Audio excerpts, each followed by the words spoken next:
ایک شخص نے کہا جی میں نے ترس کھا کے ایک عورت سے شادی کیا، وہ بوڑھی تھی، ترس کھا کے نکاح کیا، میں جوان وہ بوڑھی ہے، پر میں قریب جاتا ہوں تو مجھے پتہ نہیں کیا ہوتا ہے، وہ بڑی جگہ پہ گیا ہوں پر میرا مسئلہ نہیں حل ہوتا، حالانکہ وہ لاوارث تھی اور شادی نہیں اس کی ہو سکی۔ تو حضرت علی شیر خدا فرمانے لگے بی بی کو میرے پاس لا، عورت کو لا، وہ لائے تو آپ فرمانے تیرا نکاح نہیں ہوا؟ کہنے لگی نہیں۔ فرمایا سوچ لے، چپ کر کے۔ فرمایا کوئی گناہ کیا ہو؟ خاموش ہو گئی۔ کہنے لگی میں نے میرا آغاز تھا جوانی کا تو میں نے ایک ناجائز بچہ پیدا کیا، پھر اسے پھینک دیا، آبادی میں پھینکا۔ تو حضرت علی شیر خدا فرمانے لگے یہ تیرا وہی بچہ ہے۔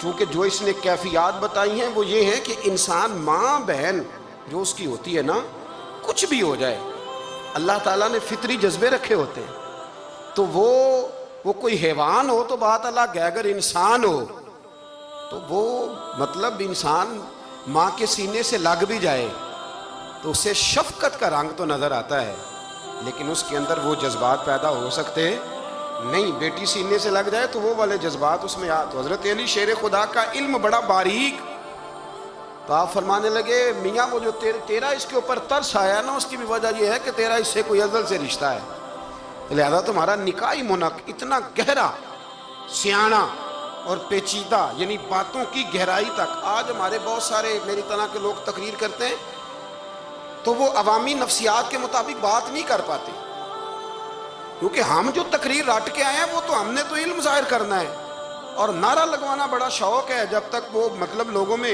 شوق نہ پیدا ہو پھر بعد میں گفتگو ہوتی ہے۔ آج میں جلسہ لوٹ لیا ہے تو میں کہا کرتا ہوں کہ جلسہ لوٹا نہیں جاتا، جلسے میں تو کچھ لٹایا جاتا ہے، علم دیا جاتا ہے، فہم دیا جاتا ہے، شوق دیا جاتا ہے، تو یہ کیا مطلب بات ہو؟ تو گہرا علم تھا۔ چوتھی بات، علم بھی تھا اور تقوی بھی تھا۔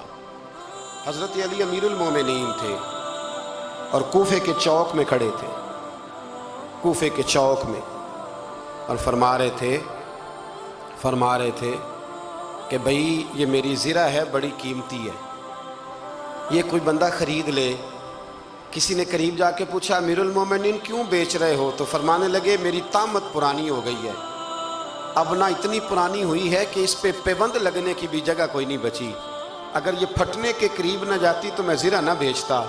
امام حسن رضی اللہ تعالیٰ عنہ کہتے ہیں میرے ابا جی خزانے کا سارا منہ کھول کے اللہ کے بندوں میں بانٹ کے تو اس کمرے میں 2 نفل پڑھ کے کہتے تھے یا اللہ گواہ ہو جا، میں نے قوم کی امانت قوم پہ خرچ کر دی ہے۔